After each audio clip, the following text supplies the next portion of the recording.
back to another YouTube video. Today, as you probably saw from the title, we are going to be discussing on how to pick the best brokerage to fit your needs, whether you are doing real estate full-time or part-time. So the first thing that you are going to want to figure out is if you want to become a solo agent or if you want to be on a team. Next, what each brokerage offers and what fees are they charging.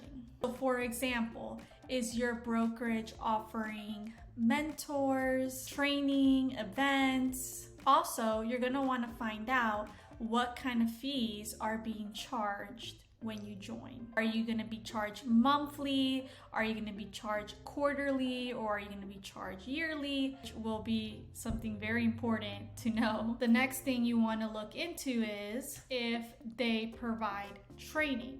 Now, the first thing you want to ask yourself is, are you a person who would need a lot or minimal training? Depending on which one you lean on more. After that, you would want to ask many questions because you're literally trying to figure out which brokerage would be best for you, and you don't want to figure things out after you have joined and then let's say you have to transfer to a different brokerage that you realize would have been better beforehand, so that you can make sure to pick the best brokerage that would fit your needs. So think about it this way. Your business success is on the line, and you want to make sure what you do select is going to benefit you not just now, but long term. The next thing you want to figure out is commission. There are some brokerages that can offer you 100% commission, but they probably provide least amount of training. And if especially you're a new agent, never done a transaction ever, don't even know how to get started, what's the point of having 100% commission if you can't even get one deal closed? There are different commissions when it comes to being a solo agent, where it's the split between you and the brokerage. And then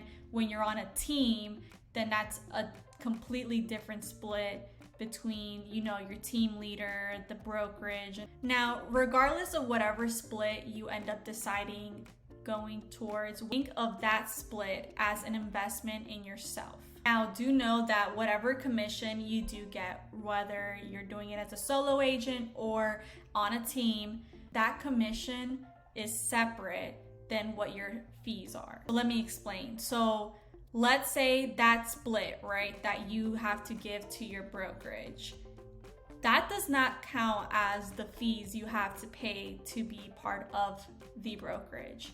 So let's say your split is 70-30, right? 70 to you, 30 to the brokerage. That 30% that goes to your brokerage does not include the fees that are being paid to that brokerage, to yourself. Now, lastly, what you're going to want to consider is location. So one thing to consider is, you want to work for a brokerage that you can report to an office with in-person meetings and things like that, or would you prefer to work 100% remote? Kind of knowing yourself, whether you're doing it full-time, part-time, whether you're more of a social person or more of an introvert or whatever floats your boat.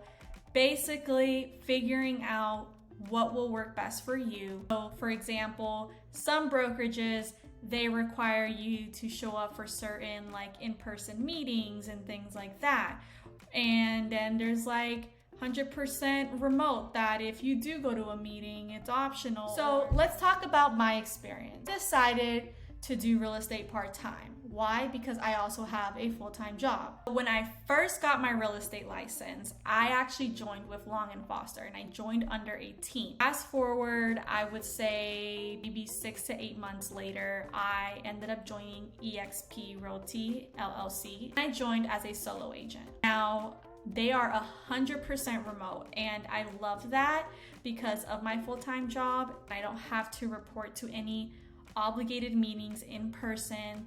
Even when you go under contract and you have to submit the contract, I can do all of that online. It is literally my number one reason too why I picked eXp Realty. Now, the support and training is absolutely amazing. I am so thankful for my brokers there. So basically the way it works is you create like a little avatar. It's really cute. Software you download, which is called EXP World. So in EXP World, you pick your state, which for me is Maryland, and then I would go and physically meet with my broker. And when I meet with my broker, I can ask them any kind of questions regarding the contracts, property issues, say something you're confused about, and they're so great at answering right away, which I love because, you know, it shows that they genuinely care about answering your questions and helping you become a better agent. The greatest thing about it too is they provide training all the time. I believe it's like 3 times a week that they have trainings, obviously for different things. You have like orientations in the middle of the week. Towards the end of the week, they'll have like guest speakers, real life situations like home inspections, appraisals, whatever. Beginning of the week, they do correct things that you deal with on a day-to-day basis with actual transactions, which is really cool. I would say, you know, this is the main reason why I picked EXP. Now, I'm not saying, because I'm not sponsored or anything, but I'm just saying what helps me. I ended up starting with Long & Foster, and when I ended up, you know, going over all these topics that I basically mentioned, when it came to location, when it came to commission, when it came to training, when I realized that EXP would work best for me. It's all about figuring out what will work best for you and breaking it down in those topics. Once you figure out what is that you're looking for, when you go into interviews, you know what you're gonna want to expect. Brokerage isn't providing you something from this list. Let's say the training isn't there. Well, go interview someone else and that can give you the training that you know that you need. For commission, you don't need that training. You're already experienced, whatever, and you just want more commission. Maybe you want to look somewhere else that gives a higher commission. I don't know. Whatever works best for you. I'm not here to say, oh, this brokerage is better than the other one, because it's not. Each brokerage is fit for a specific person. You can tell these brokerages off the bat, like, hey, this is what I'm looking for on the phone before you even go to the interview, to not waste your time. This is what I'm looking for. If you're able to provide me within any of these needs, you know, definitely let's meet up and have an interview. You do these interviews and you realize what you're looking for, you're gonna know which brokerage is meant for you. It's kind of like figuring all of that out of what we kind of discussed, and then that's definitely gonna help you narrow it down to what could be best for you. So I hope this video was helpful. I appreciate you guys watching. Stay tuned for more YouTube videos. Bye.